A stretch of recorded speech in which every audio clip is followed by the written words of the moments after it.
Are the Patriots close to playoff contention? Yes. Are they close to Super Bowl contention? Hell no. This is the Brady Points Show on WDEV AM, FM, and WDEVradio.com.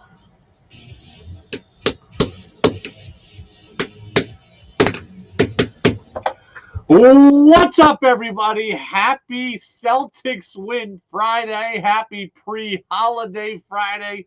We are here on the Brady Farkas Show. We're brought to you by Fecto Homes on WDEV, AM and FM, and WDEVradio.com. They're your home solution in Montpelier. We're here until 7 o'clock, all 90 minutes today. Red Sox baseball tonight, 8:40 pregame show, 9:40 first pitch. It affords us a full 90 minutes. You can get in, as always, 802-585-3026 on the text line. You know, it's amazing before we get into the Celtics, and trust me, that's where we're going first. I was talking to Kaya and Charlotte earlier today, and I told them about yesterday's show, and I'm like, you won't believe the things that gets the text line going. Like, I could talk for an hour and a half about the Patriots, and we'd get 6-7 texts. I talked for 5 minutes about chocolate milk, and the text line is close to as busy as I've ever seen it. And Charlotte and Kaya were like, that is amazing. I can't believe how crazy the text line got over chocolate milk. I'm like, the people who listen to the show are just as weird as I am, apparently.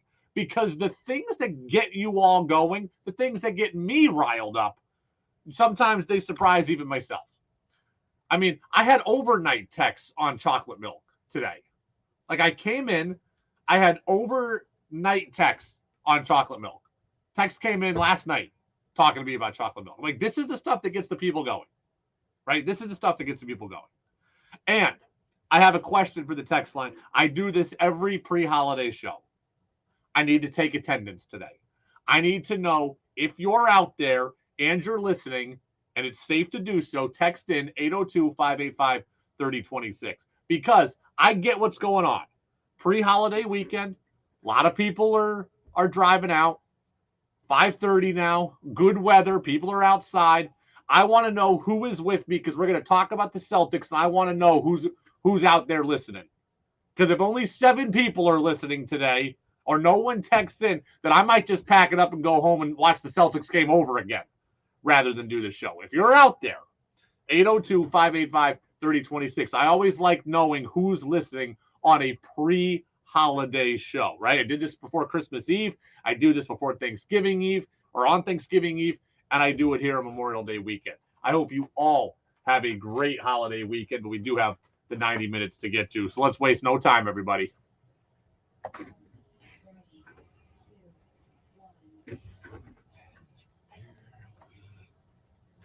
Peter in Williston is out there. I know that. The opening thoughts on the Brady Farkas Show were brought to you by Sticks and Stuff and Swanton Lumber, Vermont's most complete locally owned home center with locations in Enosburg, Derby, Middlesex, St. Albans, and at Swanton Lumber. They're online at sticksandstuff.com. Peter says, yep, I'm present and accounted for. Phil in Middlesex says the same. Peter says, I am stoked to see the Celtics force Game 7. He's already writing in the Celtics for a win in Game 6. I will tell you this right now. And if you're watching on our video stream, I'm looking right into the camera as I say this. If the Celtics force Game 7, they are winning Game 7. If you are the Miami Heat, you better win this in 6 or you are not winning it. Because I tell you what, Gary says I'm here. Let's go Celtics. Mike in South Hero says I'm here. All right, everybody's in. I'm confident now. This is a good cross-section of our listeners. People are in, so let's go. The people are starting to talk. People can start to feel history. I can start to feel history. I'm not quite there yet on predicting that it's going to happen. Maybe by the end of the show, I'll talk myself into it. I'm not quite there yet, but people are just like me where they can feel history. We can feel it knocking on history's door, and the Celtics are doing it. If you are the Miami Heat, you better win this in 6, because if you don't win it in 6, you're not winning it, period. It is that simple. The Boston Celtics now have the momentum, which I believe in. Eric Spoelstra doesn't. We'll talk about that in the 6 o'clock hour. They have the momentum. They've got a recipe. They've got a formula. They've got better health now on their side, and they've got home court advantage in Game 7 if they're in their pocket, if they can get there. The Miami Heat certainly have a great chance at winning on their home floor in Game 6. They absolutely do. Jimmy Butler is that good. But if they don't close it out in 6, it's over and the Celtics are going to win it. And the Celtics are going to be the first team in history to come back from 0-3 down. 0-150 teams have been. The Celtics will be the first to do it if they can win Game 6. If you are the Heat, you should be petrified right now. You should be shaking right now. And Tim Legler of ESPN knows it too.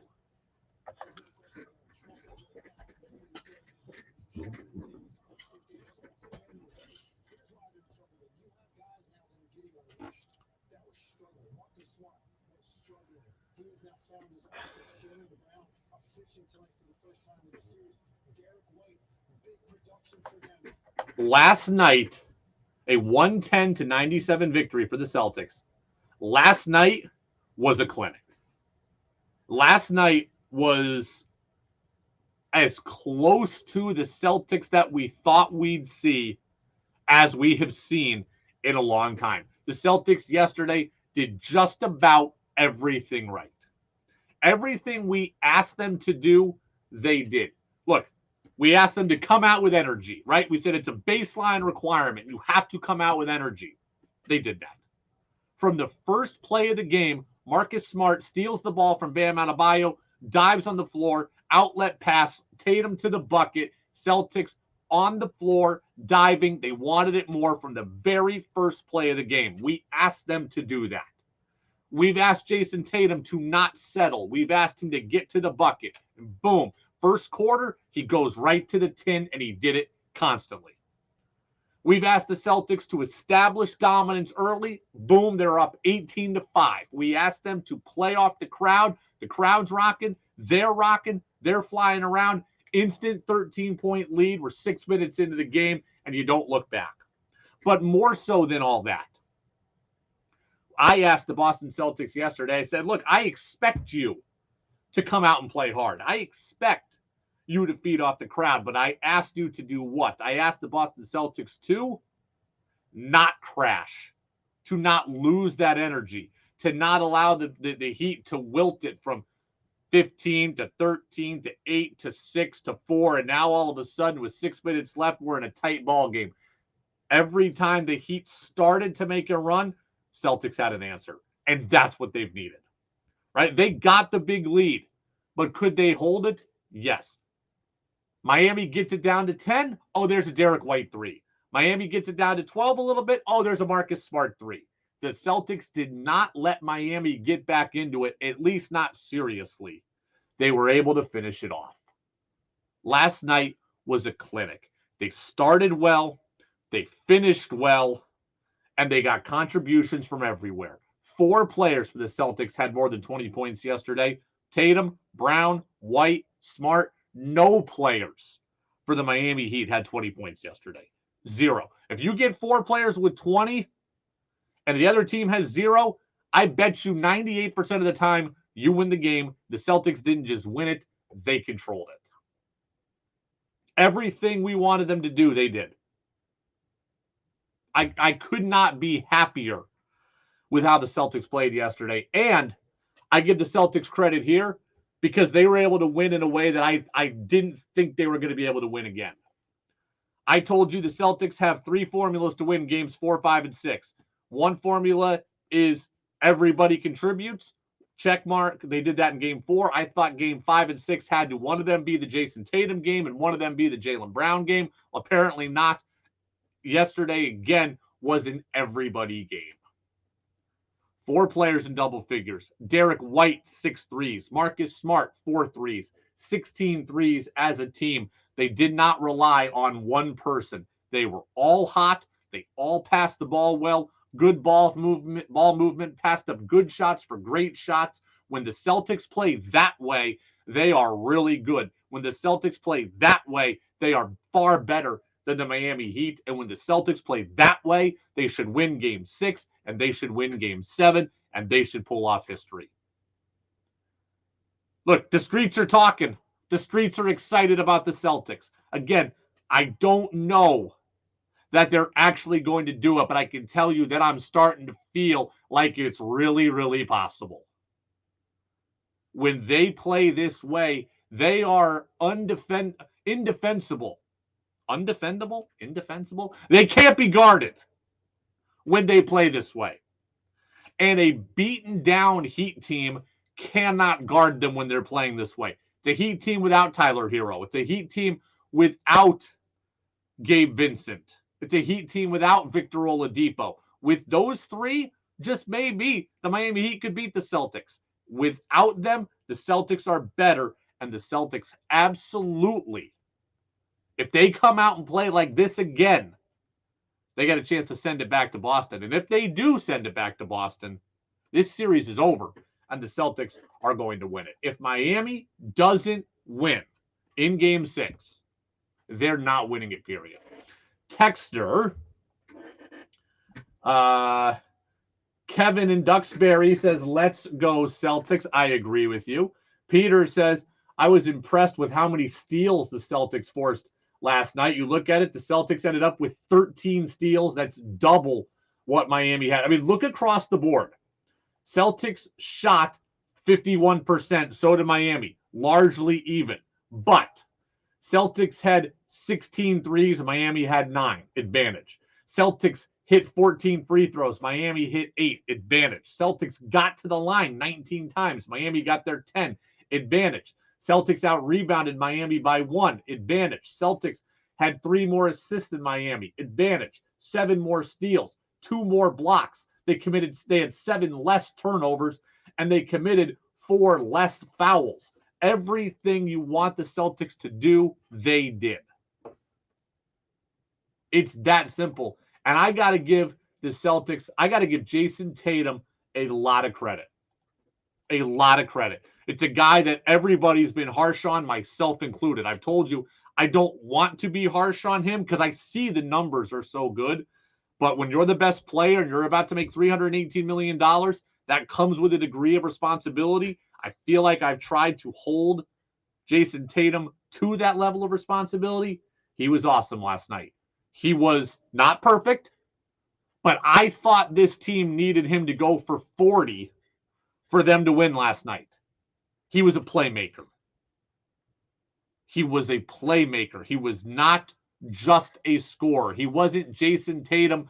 If I'm not scoring, I'm not doing anything. He had 21 points. He had 11 assists. He had 8 rebounds. He nearly had a triple-double.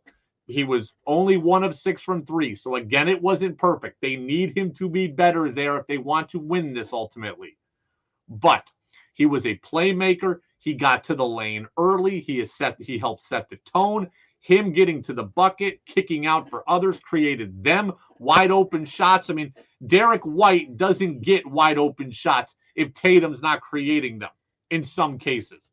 Marcus Smart doesn't get wide open shots if Tatum's not creating them in some cases. It's like we talked about the other day. Everything works in concert with each other. Celtics hit 18 threes in game 4. Celtics hit 16 threes in game 5. That allows you, of course, on the obvious, it allows you points, which are important, but it allows your defense to get set up.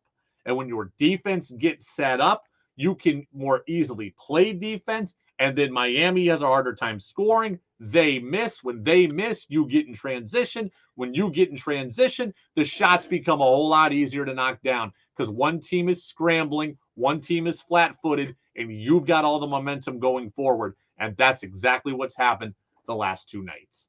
That is exactly what has happened the last two nights. Mark in Essex, I love the way the Celtics played. I feel Robert Williams needs to be on the court more, though. Your thoughts? I look at Robert Williams, and he played 18 minutes yesterday. He was 3 of 3 from the floor. I think Robert Williams is a big part of this team. And yesterday, it worked, right? Al Horford only had 6 points when he played 29 minutes. Celtics went a little bit smaller yesterday, and they pushed the pace and they ran.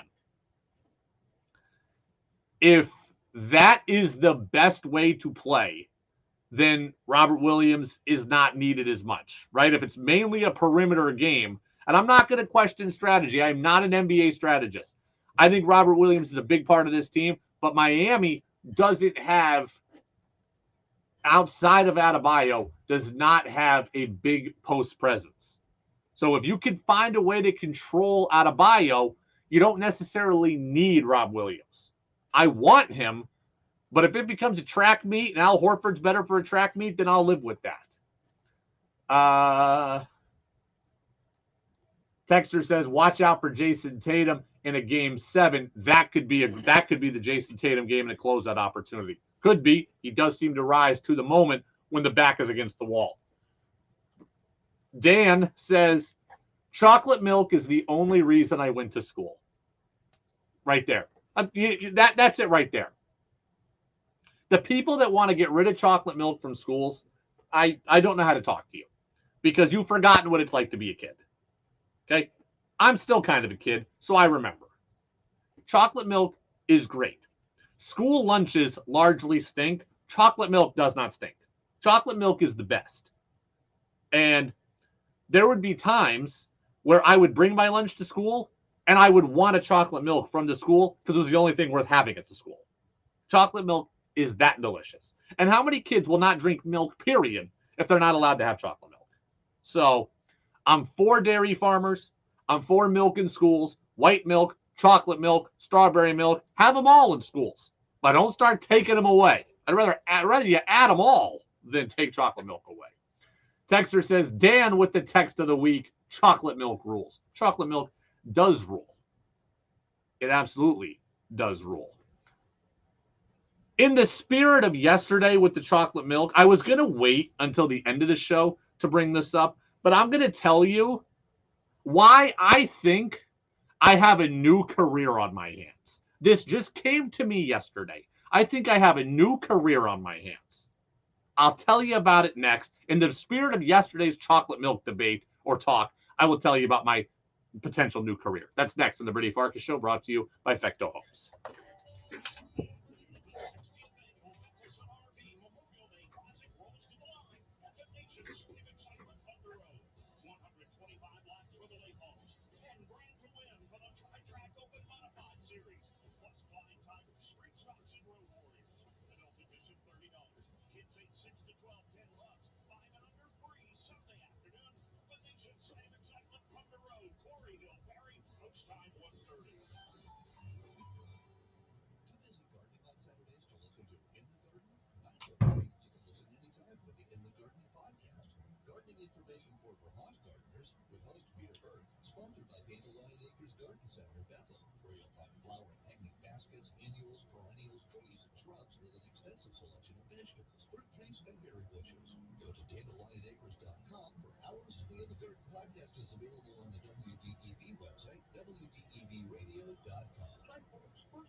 The WDEV studio is sponsored by Sticks and Stuff and Swan Lumber, Vermont's largest independent home center, powered by Marvin Doors and Windows. Go to sticksandstuff.com for store locations and hours. The world is a constantly changing place, and being informed has never been more important.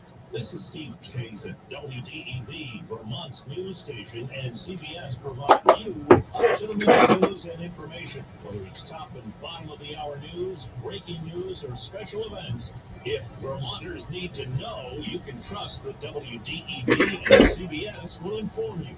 WDEV, keeping an eye on Vermont, while CBS keeps an eye on you.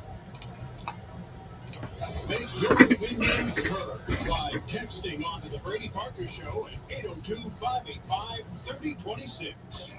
Now it's back to the Brady Parker Show on WDEV.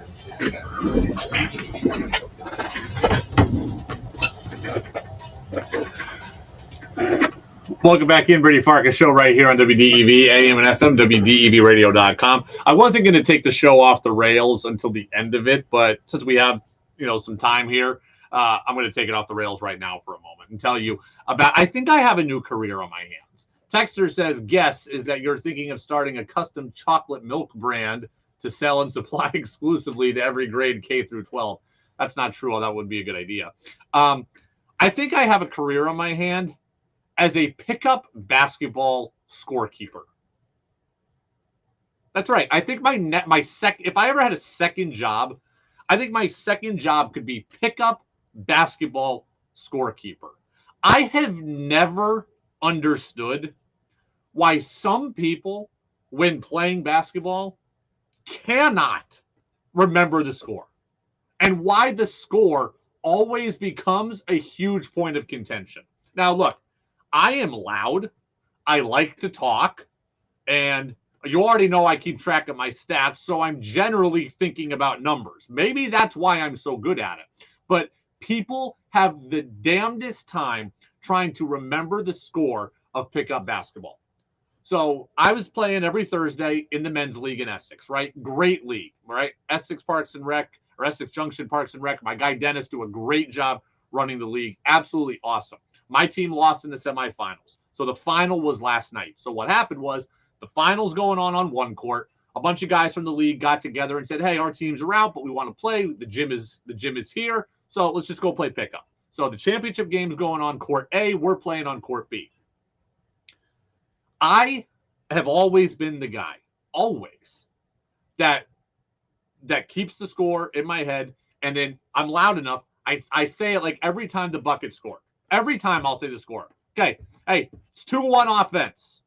Bucket goes in. Okay, it's 3-2 defense now. Hey, what's the count, Brady? Yeah, it's 5-4. Like, that's always been me, and I'm always really good at it. But invariably, despite me saying it every single play, the score is always questioned. Right? So, and people can never remember it. And I'm always, amazed, when I'm not on the court, how nobody knows what the score is. I know the score better than you do, and I'm sitting by the water fountain. Right? So I'll say, hey, it's 7-6 defense. Defense will hit it, will hit a 3. Okay, now it's 9-6. And someone will go, whoa. It's 8-6. I go, no, it was just 7-6 when I said it. Now we've hit a 3. That's where 2 points are. Now it's 9-6. I just said this. Or I'll tell people, hey, it's 3-1. Okay? Offense has 3, defense has 1. So what's the score? Who's winning? Are you people not paying attention? I have never understood. Somebody please help me. This is a legitimate cry for help. 802-585-3026. Why can no one ever remember the score when they're playing pickup basketball? Why is it that there has to be one guy who's the gatekeeper of the score, and that guy has to be me? I don't understand. Okay, this is not the NBA. It's not like we got to remember this play and that action, and this guy's got to go here and that guy's got to go there, and we got to exploit that matchup. We're just running up and down, firing shots at the hoop. There isn't a whole lot of other strategy that's got to go on here. The only time I could ever accept the score being forgotten is when no one can score for a while, and it's been 5 minutes since we've had a bucket, and even I've forgotten what the score was at that point. That's the only time I can find it acceptable. But I think second career for me could be pickup basketball scorekeeper.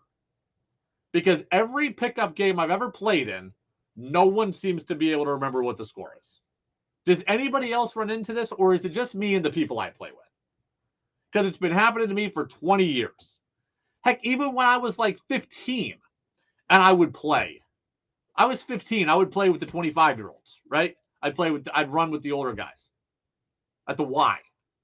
And everybody would argue what the score. It was just 4-3. What are you talking about? It's 6-3. Well, it was just 4-3. We hit it 3. Now it's 6-3. What are you talking about? Why are we fighting? And then someone will say over and over again, well, it's 6-0. It's 6-0. It's 6-0. And then a 3 will go up. It'll say, it's pretty obvious it's 6-2. What are you talking about? We didn't have 6. You only had 4. And then everybody's got to go and count and go, well, hey, I've got 2, and I've got 2, and I've got 2. Oh, I guess we really did have 6. Every time I play pickups, Texter says they would count better if they drank chocolate milk. That's probably true. Brain food, brain drink, brain beverage, chocolate milk. I'm sure it is.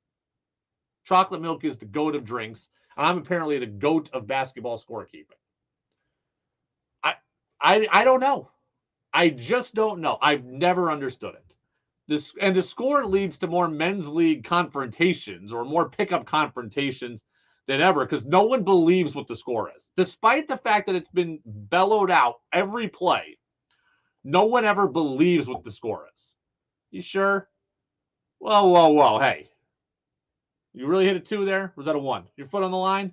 Well, I don't know. Did you ask me about that 7 minutes ago when I said it was a 2 or not? Call your own fouls is the thing that leads to the biggest confrontations, I should say. Scorekeeping is next. No one ever believes the scorekeeper. No one ever believes. And then, then you have the guy who I'll say what the score is, and then they'll try to add on to the score just to help themselves. Like, they're cheating. Like, hey, buddy, I just said it was 7-3. Yeah, you scored a 2-point bucket. It's not 10 now. It's 9. So don't try to cheat. But there are those people out there. And we all know them. Everybody has played with a guy like that. So, 802-585-3026. I didn't play that well yesterday. I shot okay. Good to get out there, but didn't shoot that great. Kept the score well. Kept the score better than I shot. We had one kid who was on fire yesterday. I gotta tell you, this kid was buckets. He was on my team, which was great. I kind of like when I'm the guy that's buckets, though. I kind of like when I'm the guy who's shooting lights out. This guy wanted the ball all the time because he was, and I would want it too if I were him. He was that hot. But I kind of like when I'm the guy who's on fire, and my teammate was on fire. It was a different situation for me. I like being the guy to shoot whenever I want. I had to defer to this kid because he couldn't miss. You people don't. No one on the text line agrees with me about this, by the way. No one seems to think that the scorekeeping is ever an issue. But if you don't think it's an issue, you're telling me every game you ever play in your life, every pickup game, the score is fine, and everybody it's just all copious about copious. Is that the word? Copacetic about what the score is. You never argue about it. I don't believe you. You people that are telling me there's no problem with pickup basketball scorekeeping, I do not believe you. I've been playing pickup basketball for 30 years. Well, for 25 years. 20 of them playing against grown men. The score is always a problem. And I've just decided to take it on myself to be the guy who keeps the score, and I scream it out on every play, so hopefully it doesn't become an issue, and yet it still becomes an issue at times. It's the Brady Farkas Show on WDEV, AM and FM, and WDEVradio.com. There you go. Texter says, scorekeeping in pickup hoops games is super sketchy and biased. Same with foul calls. Of course it is. That's why I do it and try to stop all that from happening. But, and I think I do a pretty good job of it, trying to police the situation. Patriots have one chance now to get a whole lot better before the offseason ends. One shot. Will they take it? They absolutely should. We'll talk about it next on DEV.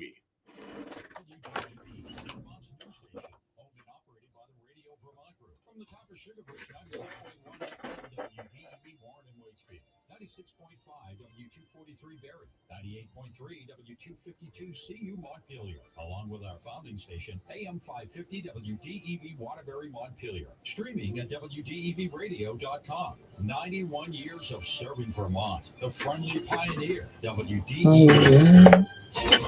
This is CBS News on the Hour, presented by Indeed.com. I'm Stacey Lynn in Washington. Still no deal to raise the debt ceiling, but it looks like there's a little more time to avoid a default for the first time in history. CBS's Sarah Ewald-Weiss with details. Treasury Secretary Janet Yellen wrote to congressional leaders that the so-called X date will come June 5th if Congress does not act. She warns that the Treasury Department is set to make more than $130 billion in payments in the first 2 days of June, including to Social Security and Medicare recipients as well as veterans, which would leave the government coffers extremely low on funds.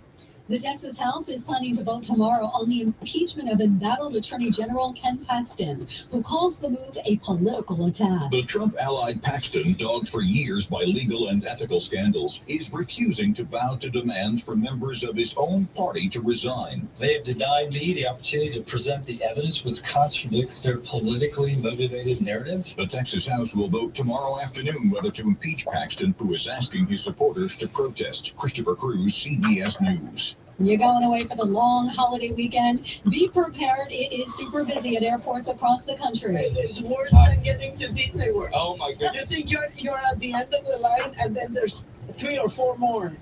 Yeah, lines are long there with people heading out of Dodge. Roads aren't any better. They're jam-packed as well. I'm Jim Crystal in Wallace, South Carolina. This is the first holiday weekend since what many consider the end of the pandemic. People are more than ready to be out and about. I think we're getting back to normal. I think people are just trying to hold each other close and enjoy that there's another opportunity to be with each other, and hopefully everybody's making it travel-wise. AAA says a record number of Americans, 42 million, will hit the road this weekend. Jim Crystal, CBS News, Wallace, South Carolina.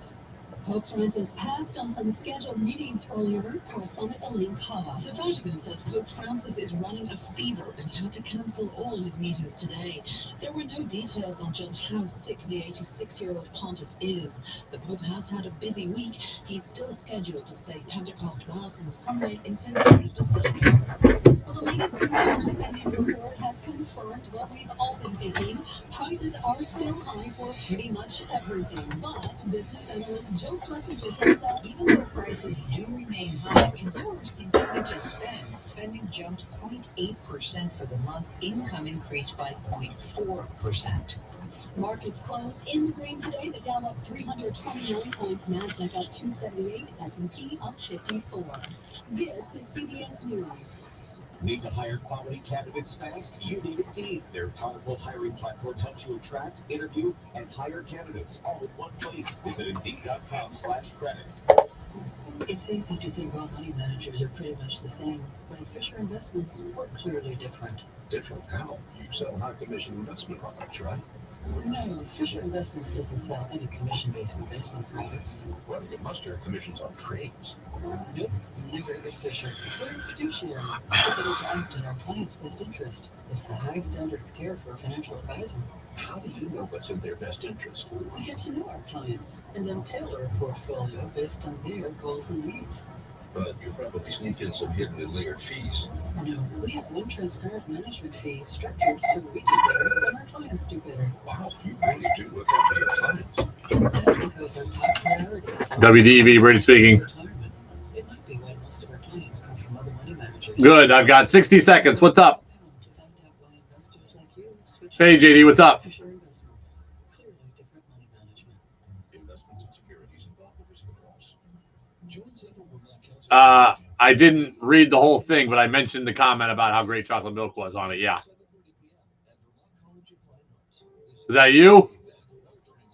Was that you? Awesome. Well, thanks for the message.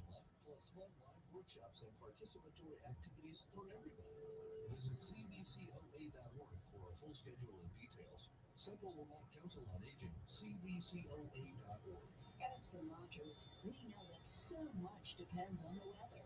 When you need a Either the beginning or the end, doesn't matter. it's literally at your fingertips So thanks for listening. Appreciate it. Thank you very much. All right, bye. Roger Hill's weather forecast is just a phone call away on the WDEV weather phone, 244-1172 or 1-800-585-1211. Want Brady to hear your opinion on the sports stories of the day? Text in at 802-255-2026. It's part of the show on WDEV AM and WDEVradio.com.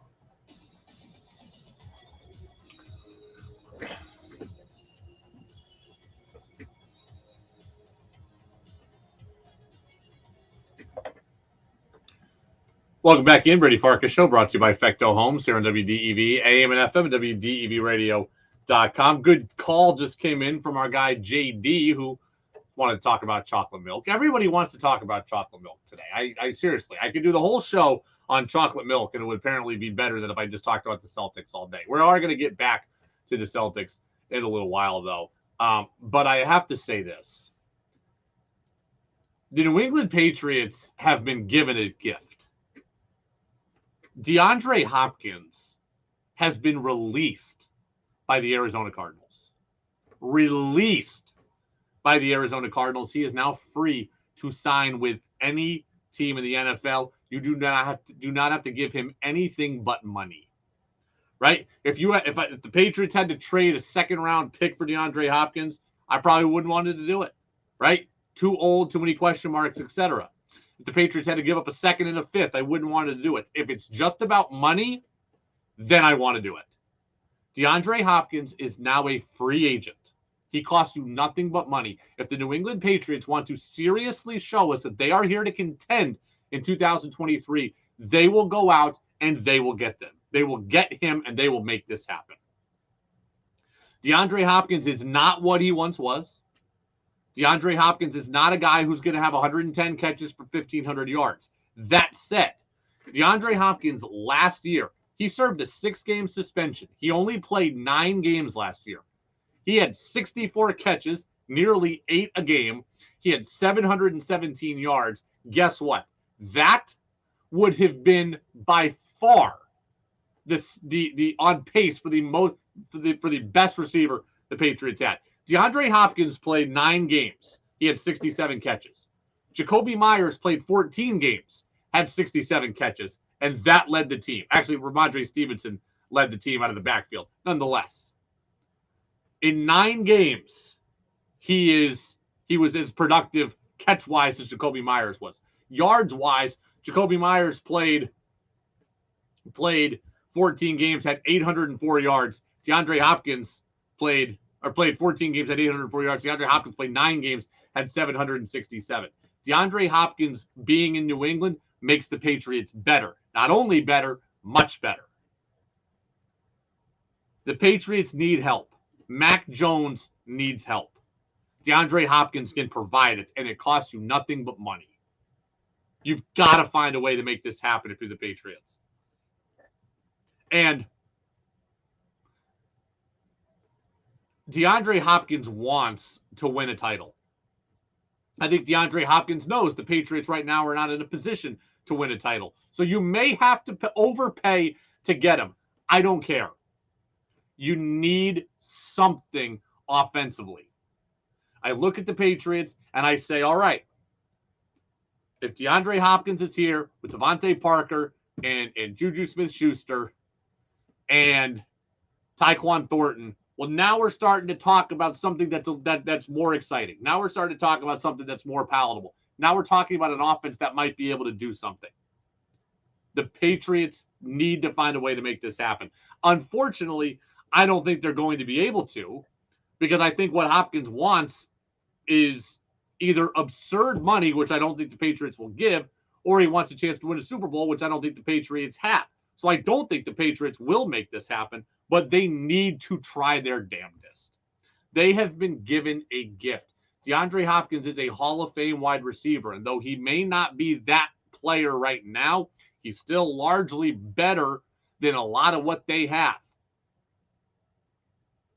I mean, look, I told you yesterday, Patriots are ranked the 11th best team in the AFC by ESPN's metrics. They have the 20th best quarterback in the NFL, according to Chris Sims. If you want to overcome that, if you want to improve upon that, you need some juice. And guess what? All the other chances for juice are gone.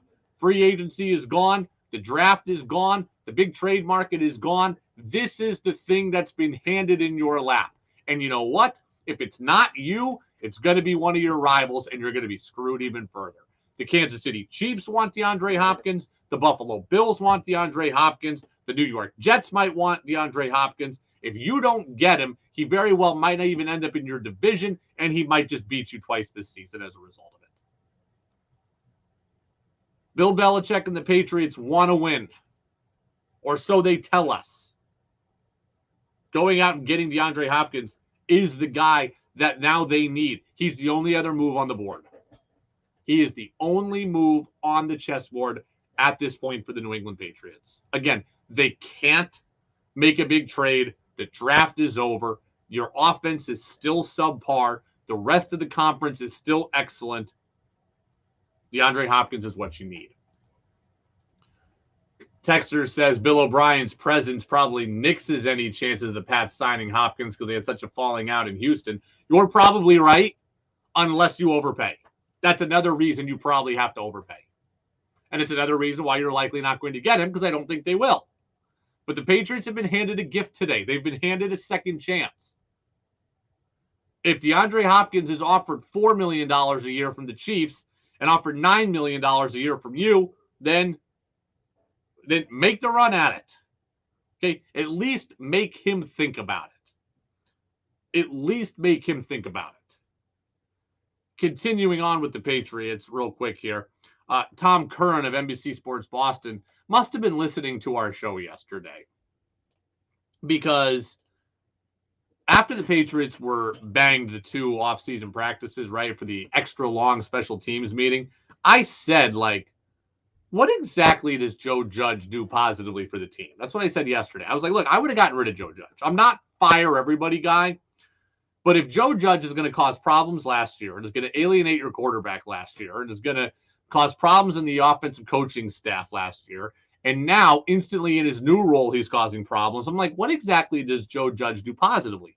That's what I said yesterday. Tom Curran is wondering the exact same thing. Was he listening to our show?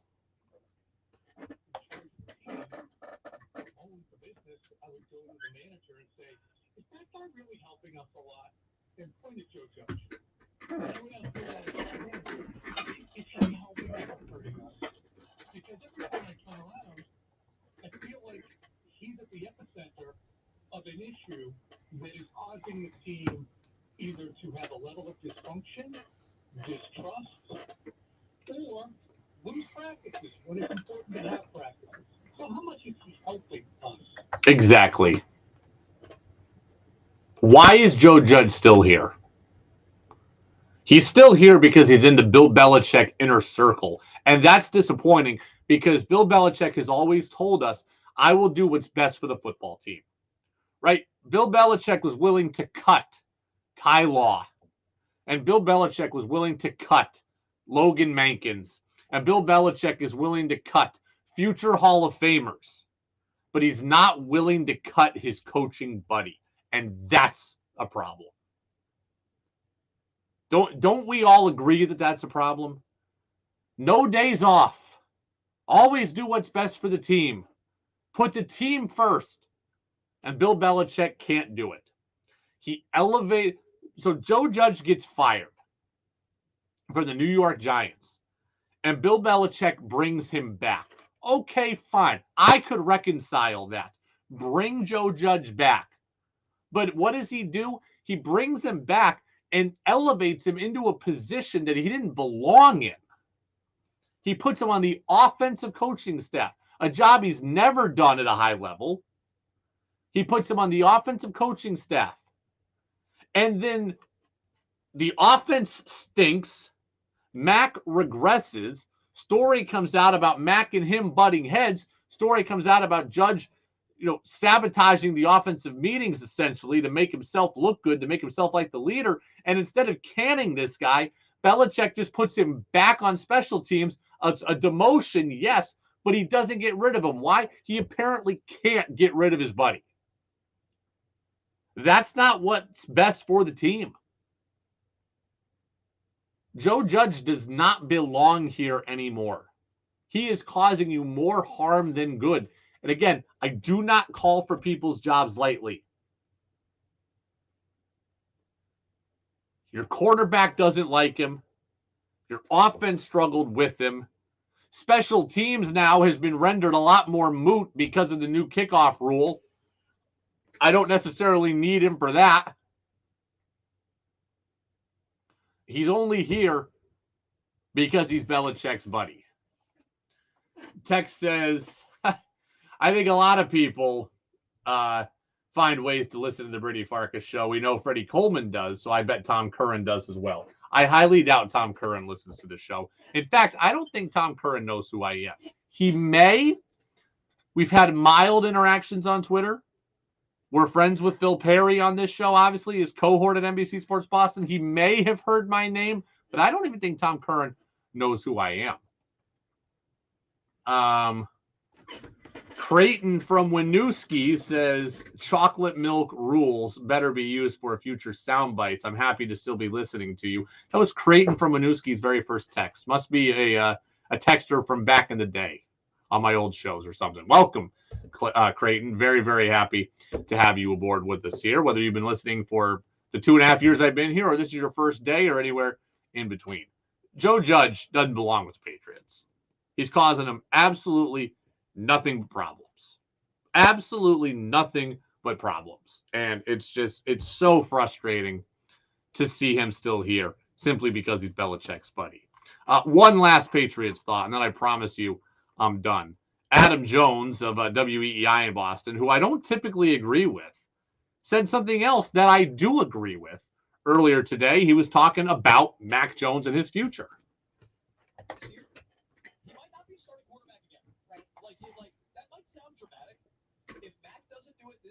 He may never start again, like consistently be given a job or go into a year where he's assured he's the starter, maybe is what I mean.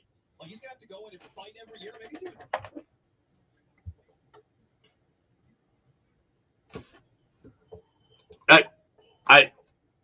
I agree with that. Some people are giving Adam Jones grief about that take on social media. What exactly is there to give grief about? Mac Jones's starting job is on the line. Mac Jones's career, I would say, is on the line as well. I do not think that's an exaggeration. It's another reason why if I were Mac, I'd want DeAndre Hopkins. If I were the Patriots, I'd want DeAndre Hopkins. Mac Jones's career is on the line here. It doesn't mean he'll be out of the league. Okay, Mac Jones will play in the NFL for a decade plus if he wants to. But his ability to be a starter and be a guaranteed starter is on life support. And a lot of it depends on this year. Because look at how this goes, right? Look at how this goes. Mac Jones, let's just say Mac Jones plays average this year. Average, okay? If he plays average, the Patriots have a huge decision to make on whether or not they want to pick up his fifth-year option. If he plays average to below average, I would say they do not pick up his fifth-year option, similar to the way that Daniel Jones didn't have his fifth-year option picked up in New York. So then, going into his fourth year, which would be 2024, Patriots aren't tied to him. If they don't pick up his fifth-year option, they could move him to the bench and they could go pick up a free agent quarterback. They could move him to the bench and go trade for a quarterback for someone who's going to move around the quarterback carousel next year. They could draft a quarterback and start that guy. Or they could draft a quarterback and start Mac next year for 5 games and give it to the next guy. So that's what's on the line this year. If Mac Jones plays great this year, he gets his fifth-year option exercised. He goes into year 4 as the clear starter. And now we're talking about new deals for Mac Jones. If he doesn't play well, we're talking about the fifth-year option being declined. Him going into the 4th year here, either as a bench guy or in a competition with somebody. And once that happens, you are one step away from again, having your career on life support. Look, Geno Smith, it took him a decade to become a starter again. I mean, look at quarterbacks that were drafted high, first, second round, that didn't pan out. Okay? Christian Ponder, out of the league. Right? Out of the league. Paxton Lynch, out of the league. Brock Osweiler goes to Houston, I think got like half a year as a starter, out of the league. Once you are determined to be a washout, you don't get many Sam Darnold goes to Carolina, battling it out now, right? Like, he may start games, just like he did in Carolina this year, but he had to battle it out. Wasn't handed a whole lot in Carolina. Started at the beginning, easily replaceable. Now in San Francisco, probably going to back up Brock Purdy if Brock Purdy's healthy. Okay? Sam Darnold, Mac Jones could be Sam Darnold. Baker Mayfield, right? Baker Mayfield doesn't get his fifth year. He got his fifth-year option picked up. Cleveland moved on anyways. Sent him to Carolina. Starts there. Has to battle it out. Easily replaceable. Gets cut. Goes to the Rams. Can't stick there. Now he's given a job in Tampa. And he's going to have the job for a couple of weeks. And then you never know. So once you wash out of the team that drafted you, all bets are off. So Adam Jones is not wrong. If Mac Jones does it this year, he can become Daniel Jones. And you're talking about $40 million a year. If he doesn't do it this year, you're talking about him being Baker Mayfield or Sam Darnold. And there you are, Teddy Bridgewater, the guy who's the constant journeyman who's trying to hold off a young guy in every case that he goes. What Andy Dalton has become. Andy Dalton had a really good run in Cincy. Mac Jones would be lucky to have that kind of run. But since he left Cincy, Andy Dalton's been where? Right? Andy Dalton's in Dallas. Andy Dalton is in New Orleans. And these guys are just trying to hold off everybody, their injury fill-ins, and that's it. What Adam Jones said is absolutely not wrong. Tex says, there you go. This is exactly what I said. Mac could, if he doesn't excel, could join a list of recently failed quarterbacks. Baker, Darnold, Trubisky, right? Look at Trubisky. Mitch Trubisky went to the playoffs twice in Chicago, right? He went twice. I think he won 10 games in Chicago. Won a division. They move on. Buffalo for the bench for a year, you never see him. Goes to Pittsburgh, gets a handful of starts, bench for Kenny Pickett, now a backup. That could very easily be Mac Jones. Once you wash out from the first place, your career's on life support. Look at RG3, what happened to him? Okay, Jared Goff has gotten lucky that he seems to have found a second home here in Detroit. That's rare. And that wouldn't necessarily be Mac. There's a lot on the line for Mac Jones this year. A lot on the line. It's the Brady Farkas Show brought to you by Fecto Homes on WDEV, AM and FM, and WDEVradio.com. Back to the Celtics. Eric Spoelstra does not believe in momentum. I do. We'll talk about what he had to say about it. That's next on DEV.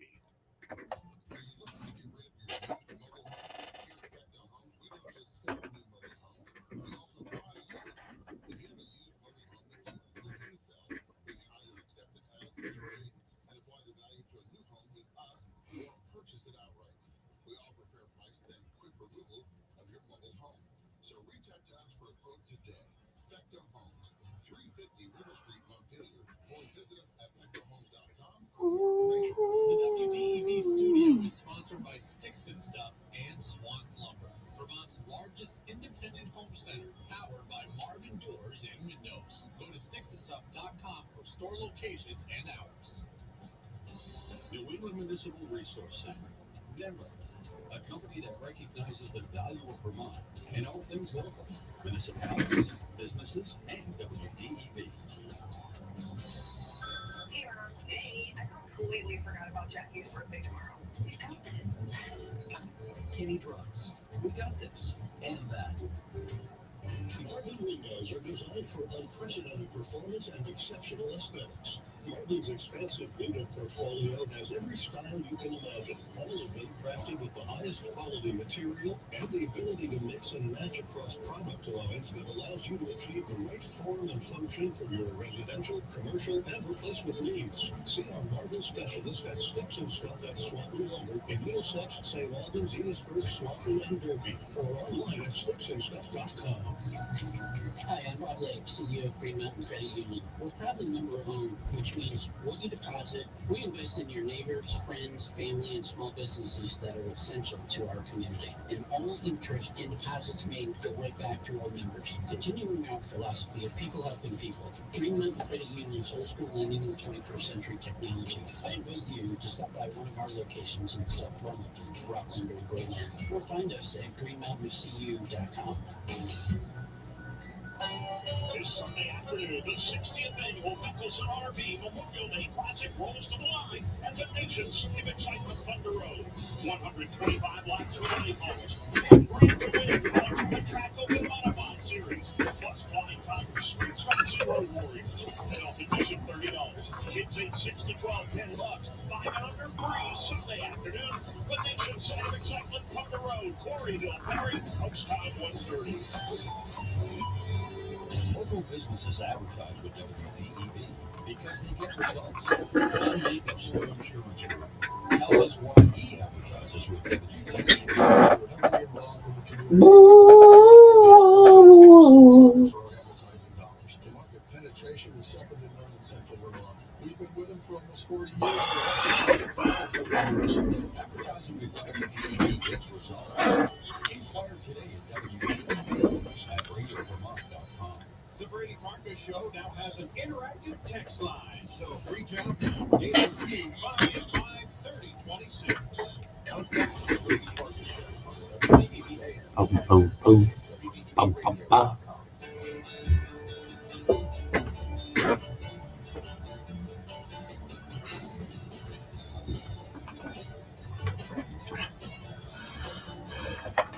Welcome back in. Brady Farkas Show right here on WDEV, AM and FM, and WDEVradio.com. We talk about this a lot in sports. The idea of momentum. And does momentum exist? Do you believe in momentum? Does it exist in the game? Does it exist game to game? I believe it exists in both cases. I think it's pretty clear that momentum exists over the course of a game, right? Football game, team can't get out of their own way, right? Like we see it all the time. Okay. Football team takes the kickoff out, ends up at the 15-yard line. Then they get a holding penalty. Now it's 1st and 15. Now the defense can pin their ears back. Now the quarterback gets sacked. Now it's 2nd and 25. Then you throw a screen pass and you get nothing. It's 3rd and 24. Then big kickoff return. Things carry over on you. Things snowball on you in the NFL. I think basketball is the same way, right?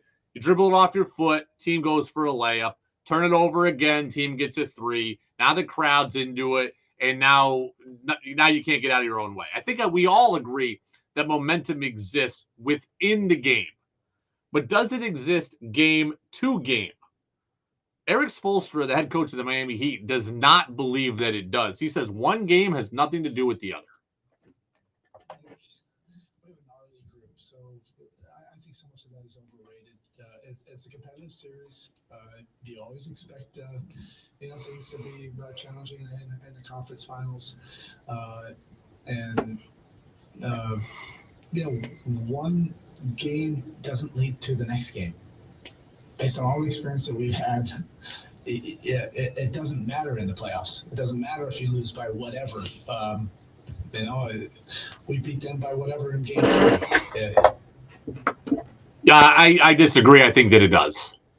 I think momentum does matter. I think Eric Spoelstra is saying the right thing as a coach.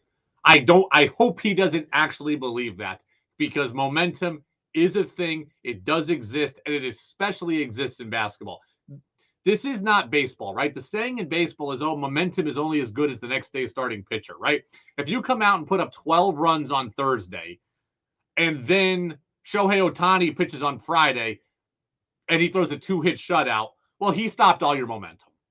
It's not that way in basketball, okay? Basketball is a feel and rhythm sport, and all the players are the same. In baseball, the pitcher changes every single night. So you have a different set of dynamics. There's a same set of dynamics every day on a basketball court. So if Marcus Smart and Jason Tatum and Jaylen Brown and Derek White are all hot, then I got to think that they're gonna come out feeling good in Game 6 as well. If Jimmy Butler is hot in Game 1, I got to think he's going to come out in Game 2. Can momentum be halted? Of course it can, but don't tell me that it doesn't matter. It does matter, and the Celtics have it. Right? Now, Miami has a built-in advantage in Game 6. They are at home. That is what they can do to halt the momentum. But momentum is a thing. It does exist, and I believe that it. Texter says, I agree with Spoelstra. You watch film and you learn how to change things up. Yeah, you can. You absolutely can learn how to change things up. You can watch film and make adjustments. That said, I think going into the game, I think the confidence the Celtics will be playing with is huge. The rhythm that they'll be playing with is huge. The belief that they will have is huge. Now, Miami can come out and squash that as a result of their adjustments. They can. But going into the game, I think the momentum is an existing factor. The Celtics will have it. Jaylen Brown will have it. Jason Tatum will have it. Smart will have it. White will have it. Joe Mazzulla will have it. There will be a confidence there. I think that's just coach speak, what Eric Spoelstra says. Coaches make adjustments. Coaches can halt momentum. That's fair. That's fine. But going into a game, you're going to have to do a lot to try to halt that momentum because Boston has it in spades right now. I totally believe in that. Celtics win this game by 13 points. I think now they have a belief in what they're doing. They have a belief in what they're doing. Texter says, how much influence do Brad Stevens and Pat Riley have on the game planning? I would say none. I absolutely think none. Pat Riley has let Eric Spoelstra coach for more than 15 years. Eric Spoelstra has been a coach for the Miami Heat, head coach for more than 15 years. Pat Riley and Eric Spoelstra might have conversations, but Pat Riley dictating what gets done? No. Not now. Maybe when Spoelstra was in his first year, maybe when Spoelstra was having an issue with getting LeBron and Wade and Bosh to play together on the same page that first year the Heatles were together. Maybe then, but not now. And Brad Stevens, I don't think, does that. I think Brad Stevens has made it very clear that he wants to empower the people in his organization. I don't believe that he dictated to Ime Udoka. I don't believe he dictates to Joe Mazzulla. Is he there as a resource? Sure. But I don't think that he's an overbearing presence coming down into the coach's office and saying, hey, you've got to do this or you've got to do that. I don't think Brad Stevens has any impact on what is being done. Could Mazzulla go to him and ask him a question? Of course he could. But I do not think it goes the other way where Brad comes down and talks about it with him. If Spoelstra doesn't believe in momentum, then what were games 1, 2, and 3 all about for Miami? I think it was momentum they built from trashing Milwaukee and New York and helped them get out to a 3-0 lead against the Celtics. That's a trash statement, and he knows it. I think he knows it. I think he just is saying the right thing. The pressure is all on Miami. This is the other thing. If you don't believe in momentum, do you at least believe in pressure? And if you believe in pressure, don't you think that Miami has it right now? Look at where we're at right here. The Miami Heat are 1 win away from getting to their second final in 4 years. They're 1 win away from getting to their second final in 4 years. They clearly think they have unfinished business. That alone could weigh on you. They have been the plucky underdog all season, all postseason long. And everybody has loved them. And they've flown under the radar. And everybody's bought into the story of the 8th seed, the play-in team, and all that. They have had a free ride when it comes to pressure this playoffs. They've been able to go through unheralded and undetected. Now, you get up 3-0, you're expected to close it out. Now, you're staring down the potential of being the first team in 151 tries to blow a 3-0 lead. That matters. If you don't think momentum matters, don't you think that pressure matters? And at what point does pressure start to break you? Jason Tatum knows the pressure is on Miami.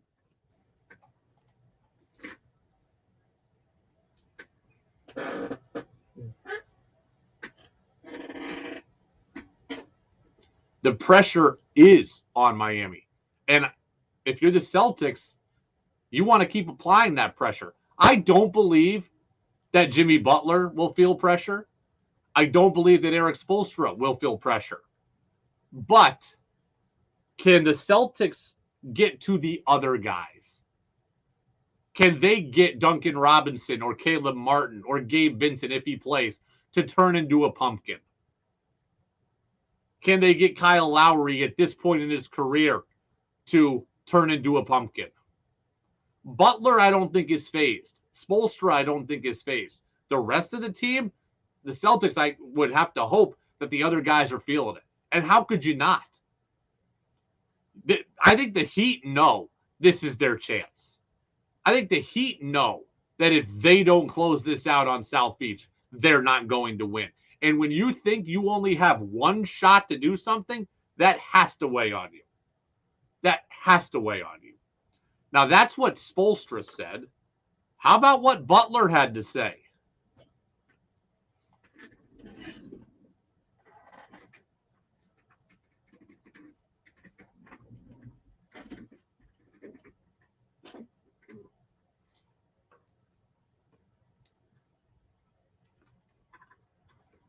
We can and we will win this series.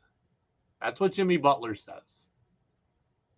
That sounds like a guarantee to me. That sounds like a guarantee to me. That sounds like Celtics bulletin board material to me. Now, if I'm the Celtics in Game 6, here's what I'd be worried about. Jimmy Butler is smart. Jimmy Butler is calculated. Jimmy Butler just put the target on his back. And I think he's going to wear that target as a badge of honor. I think he knows that, hey, I need to put this team on my back again. So I think he's putting the energy on himself. I think he's trying to take the pressure off of his teammates. I think he's trying to put all the energy on him. And I think he's going to come out and try to justify that statement. So we saw fourth quarter Jimmy in Game 1 and Game 2. Are we going to see that version of Butler in the first quarter in Game 6? That's what I would worry about if I were the Celtics. That he knows he's put a target on his back, and he knows that he is now putting the ball in his hands, and now I have to wonder what he's going to do with it. Because if I'm the Celtics, here's what has to happen. In Game 6, the Celtics just need to be close early, right? What they cannot afford is Miami to come out and get up 18-5 in the first 6 minutes of the game, right? If Miami has their druthers about them, they would script the first quarter the Celtics got yesterday for themselves. If the Celtics exit the first quarter down 27-24, I'm not worried. If they end the first quarter down 27-14, then you'd be nervous. The Heat are going to come out with energy. They're going to have the home crowd. The crowd's going to rally behind them. Butler's going to play hard. He's going to put the team on his back. All that's true. If they get up 16 early in the first, you're screwed. But if you can weather the initial storm, be down 5, be down 3, heck, even be up 1, then I got to feel like you've taken the punch. The best punch Miami can give will come from Jimmy Butler early and will come from the crowd early. You withstand that, I think the Celtics got it. You know, I'm talking myself into it. I think they're going to win Game 6. I am talking myself into them creating history now. And I can't believe that I'm doing that because I was so down on this team on Monday. But here I am. I'm talking myself into history now. I think they're going to do it. I think they're going to go to South Beach. I think they're going to win. And I think we're going to have a game 7 like on Monday night. Is that what it would be? I think Monday night. Can we verify that? Saturday? Would they play it on Memorial Day? Why wouldn't they play it on? Yeah, it would be Monday night. I think we're going to get that. And if we get to game 7, the Celtics are going to win it. Miami will not. Don't tell me momentum doesn't exist, because if Eric Spoelstra and Miami lose in game 6, they ain't winning in game 7. They are not winning in game 7. Kevin says in football, teams make halftime adjustments. Well, yeah. Although I've heard halftime adjustments are wildly overrated. Halftime's only 15 minutes. It takes you like 3 minutes to get into halftime. It takes you 3 minutes to walk out. It only leaves you like 5 minutes to actually talk. I don't know. I never played football, but I'm saying that's what I hear. That's what I think Peyton Manning came out and said, that halftime secrets, or halftime adjustments rather, are not that helpful. Texter says, I got the Celtics winning game 6 in clutch fashion late in the fourth quarter. That would be hard. That's the other thing that can scare the Celtics. The Celtics have not been good. Celtics have not been good in close games this playoffs. Right? When it's been close, they've tended to wilt. When they've played great, they've just blown everybody out. So I think the Celtics need to be within a shout at the end of the first quarter.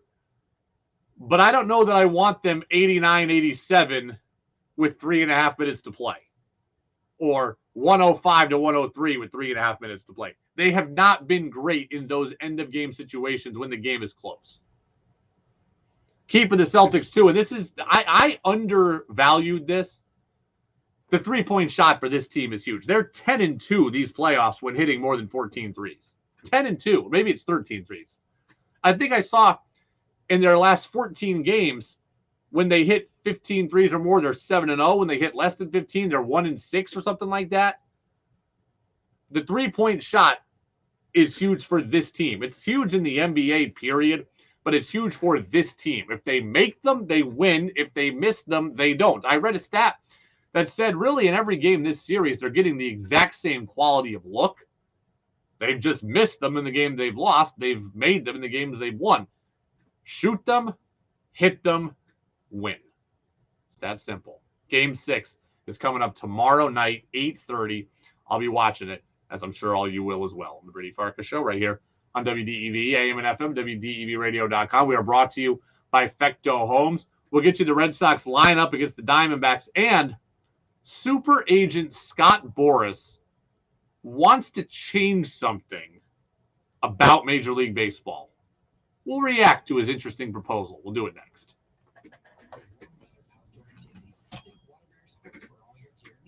Hey, this is Caleb.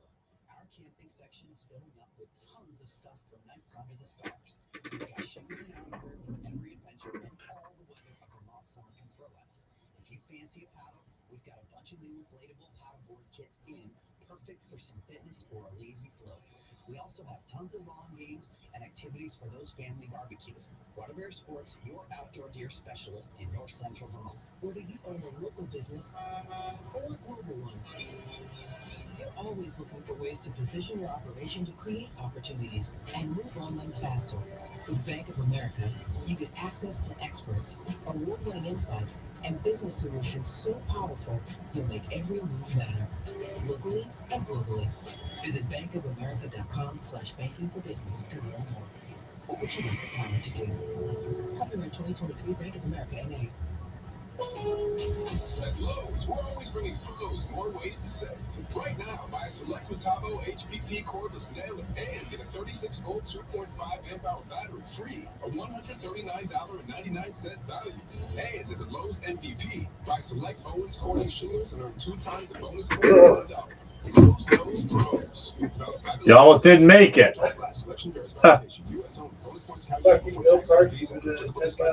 Oh, terrible. The WDEV studio is sponsored by Sticks and Oh. and Well, you guys, this will be a day you're grateful for the 9-minute news. Yeah.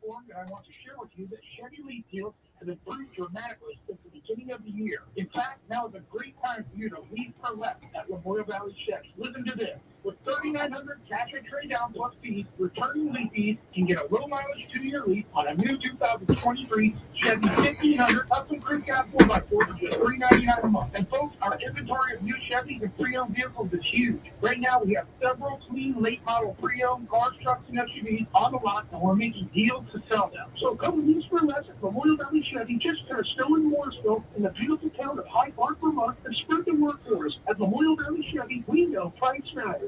Do you want to learn more about the free market perspective on important public policy issues affecting you, your work, and your community? I'm Bill Sayre, and I hope you'll do so by joining me in conversation with Vermont opinion leaders as we discuss how best to make Vermont an ever better and more affordable place to live and work. Common Sense Radio with Bill Sayre, weekdays 11 till noon. Think you know sports better than Brady does? Text in with your thoughts at 802-585-3026. Now it's back to the Brady Parker Show on WDEV AM, FM, and WDEVradio.com.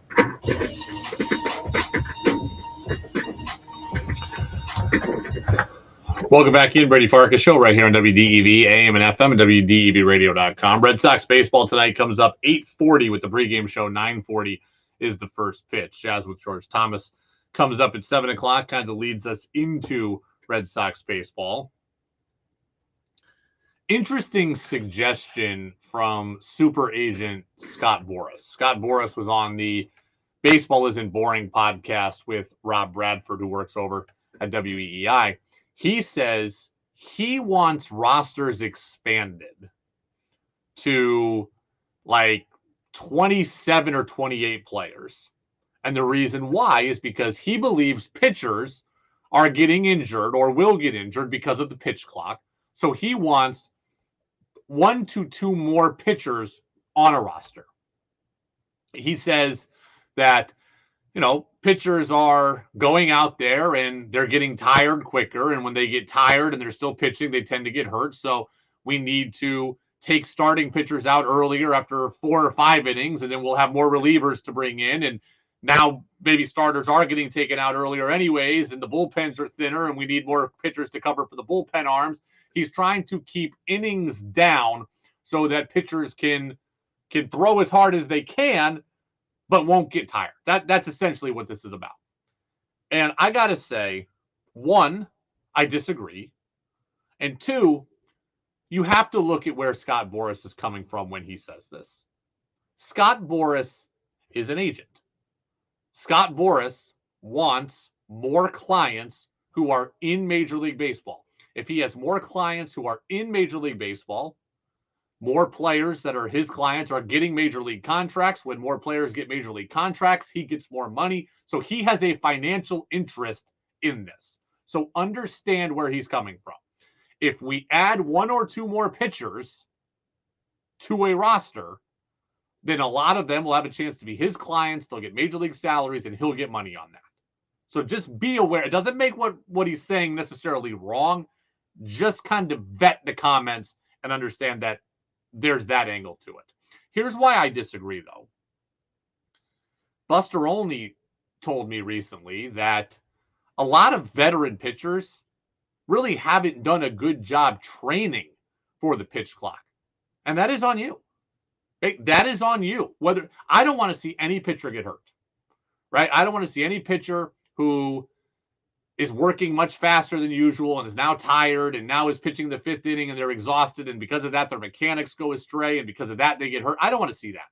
But you've known this was coming. And if you never trained for it, then that is a you problem. You knew this was coming. You had all off season to prepare your training. You had all off season to throw bullpens like this. You had all off season to get used to it. Heck, you had chances last year in anticipation of it happening this year to at least start the process of it all. And if you didn't take that, that is a you problem.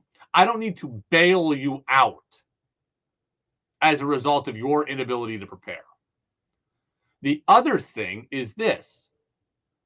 A lot of the younger, there are, at this point, this has been going on in the minor leagues now for several years.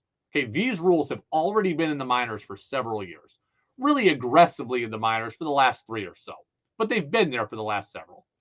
So as a result of that, a lot of the young pitchers who are up in baseball now have, for lack of a better word, grown up with these rules. They've acclimated. Okay, they're not the majority yet, right? We don't have every pitcher, we're not at a point where like half the league is 26 or under at this point. But we have a good number of young pitchers that grew up in professional baseball under this system, right? Look at my Mariners, Logan Gilbert, George Kirby. Look at the Orioles, Grayson Rodriguez. You look at the Red Sox team now, Brian Bayo. Okay, these guys have been playing this way. And as we get deeper into this by a few years, we're going to have a league where predominantly the guys have grown up doing this. And where the Chris Sales and the Corey Klubers are the outlier, right? Where the Clayton Kershaws, those guys will be the outlier eventually. They're not yet, but they will be eventually. So I appreciate that Scott Boras wants pitchers kept safe. I want pitchers kept safe too. But I don't think that we need to bring in multiple new roster spots, especially in the next few years, because in the next few years, the problem should theoretically not even be as bad as it might be now. Okay, right now, maybe there are guys getting hurt as a result of the pitch clock. I would not sit here and say that Scott Boras is wrong. I would wonder why they are, because maybe they're not prepared. Maybe they didn't prepare. And I'm not going to throw you a life jacket. But next year, the year after, when the Boras rule will get adopted, we're going to have a pitching collective where a lot of these guys have learned how to have done this, have come up for it, have trained for it. And then it won't be necessary. So no, I wouldn't do this. I saw the comments by Kenley Jansen earlier this week, where he said he thinks guys are getting hurt and guys are getting fatigued and all that. I can be down with changing something about the pitch clock, right? 20 seconds at all times. I saw a Boras initiative, which was actually an okay idea, where once a guy gets to the third inning, it's 20 seconds all the time. So we kind of speed up the first two, but then in the third, when a guy's tiring, now he gets to 20 seconds. I can be talked into that. But what I'm not going to be talked into is multiple extra roster spots just because you didn't do a good enough job preparing. And again, in the next few years, there's going to be a lot of guys who matriculated up through the minors playing this exact way. I don't want anybody to get injured, but you got to be able to be accountable for yourself. And that's where I'm at on this. So Scott Boras wants 27 or 28 players allowed so we can get on more pitchers. I don't think so. He wants to see a 14 or a 15-man pitching staff to keep starters' innings down. Here's the thing I would wonder. I don't think starters want their innings down because starters want to make money. In addition to wanting to be healthy, starters want to make money. So if a pitcher can prove that they can go 6 or 7 innings, they want that. They don't want to be out after 5. Because if they're out after 5, they're less likely to get $150 million, right? They'll get $100 million. And I think pitchers want every dollar they can. So I think a lot of them are willing to take the risk because of the payday that it would come with. That's for sure. And I see a lot of pitchers right now. I watched a game the other day. Logan Gilbert threw 8 innings, had like 79 pitches. So pitching in the pitch clock era, throwing hard and remaining healthy, knock on wood, can still be done.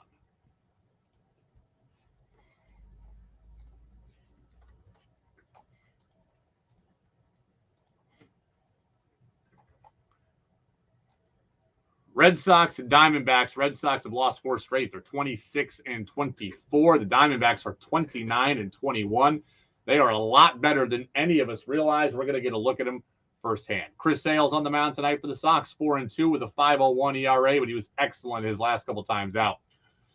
Brandon Pfaadt is the pitcher for Arizona, 0-1 with a 7.65. Sox changed up the order a little bit today.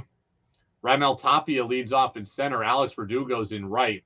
Justin Turner's at third. Masataka Yoshida is the DH. Rob Refsnyder is in left. Tristan Casas is at first.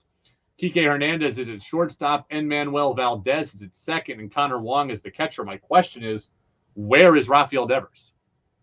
Rafael Devers, the Red Sox had an off day yesterday. Why is Rafael Devers not playing today? See if I can find an answer for you real quick on that. For the D-backs, Ketel Marte leads off. He's in second. He's hitting .279 with 6 homers and 29 RBIs. Batting second is Emmanuel Rivera. He's at third. Lourdes Gurriel Jr., the former Blue Jays, in left. Christian Walker's the slugging first baseman. He hits cleanup. Evan Longoria is the designated hitter. Corbin Carroll's at center. Nick Ahmed is at shortstop. In right field is Jake McCarthy. At catcher is Jose Herrera. See if we can find a quick answer on Devers. Go to my Twitter sources here. Anybody? Alex Spear of the Boston Globe. Do you have anything on Devers? Duran is out of the lineup. We know that. No Devers, though. No reasoning on Devers, I should say. I hope everybody has a great Memorial Day weekend. I hope everybody stays safe. I hope everybody has fun. I hope everybody remembers what Memorial Day is all about. Thank you to those people who have served. Thank you to those people who have given the ultimate sacrifice for allowing me to do this. I wouldn't be able to do it without your sacrifices. I thank you from the bottom of my heart for that. Everybody else, again, have fun. The barbecues, the baseball, all that. Enjoy the weekend. We'll be back on Monday. Remember, no Red Sox baseball, so we've got a full show on Monday, and we will talk about the Celtics getting ready for Game 6, which is coming up tomorrow. Jazz with George Thomas is next here on WDEV AM and FM.